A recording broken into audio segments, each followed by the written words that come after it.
வணக்கம், நான் டாக்டர் பவித்ரா, மகளிர் மற்றும் மகப்பேறு மருத்துவர், சேலம் சண்முகா மருத்துவமனையில் பணிபுரிஞ்சிட்ருக்கேன். இன்றைக்கி நம்ம எதை பற்றி பேச போகிறோம் அப்படின்னா, நம்ம வந்து பேபிக்காக பிளான் பண்ணுறது, பேபிக்காக பார்த்துக்கிறதுங்கிறது வந்து ப்ரெக்னென்சி டைமில் மட்டும் கிடையாது. ஸோ ப்ரெக்னென்சி பிளான் பண்ணுறதுக்கு ஒரு 3 months பிஃபோர்லேருந்தே நம்ம வந்து பேபிக்கான பிளானிங் வந்து பண்ண ஆரம்பிச்சிடணும். ஸோ அதாவது பிளானிங்கிறது வந்து பார்த்திங்கன்னா, ஃபோலிக் ஆசிட் எடுத்துக்கிறதா இருக்கட்டும், ஒரு லைஃப் ஸ்டைல் ஃபாலோ பண்ணுறதா இருக்கட்டும், நம்ம பேபிக்காக பிளான் பண்ணுறதுக்கு 3 months பிஃபோர்லேருந்தே பிளான் பண்ணணுங்க. சரிங்களா?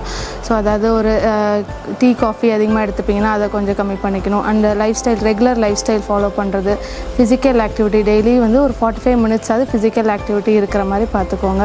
ப்ரெக்னென்சி பிளான் பண்ணுறதுக்கு 3 months பிஃபோர்லேருந்தே நீங்கள் வந்து ஃபோலிக் ஆசிட் எடுத்துக்கிறதா இருக்கட்டும், லைஃப் ஸ்டைல் ரெகுலராக ஃபாலோ பண்ணுறதா இருக்கட்டும், அதாவது நைட்டு சீக்கிரம் தூங்கிட்டு காலைல சீக்கிரம் எழுந்திரிக்கிறது, அண்ட் ஒரு நாளைக்கு 3 to 4 liters தண்ணி எடுத்துக்கிறது, அண்ட் ரெகுலர் ஃபிசிக்கல் ஆக்டிவிட்டி, அதாவது ஒரு 45 minutes ஃபிசிக்கல் ஆக்டிவிட்டி இருந்துச்சுன்னா போதும்.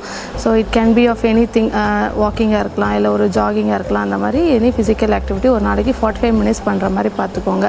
அண்ட் எக்ஸசிவ் டீ காஃபி இன்டேக்கை கொஞ்சம் கம்மி பண்ணிக்கோங்க.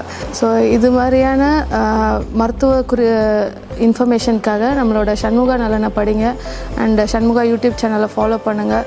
ரெகுலர் அப்டேட்ஸ்க்காக வெயிட் பண்ணுங்கள். சரிங்களா? Wish you happy new year and Pongal.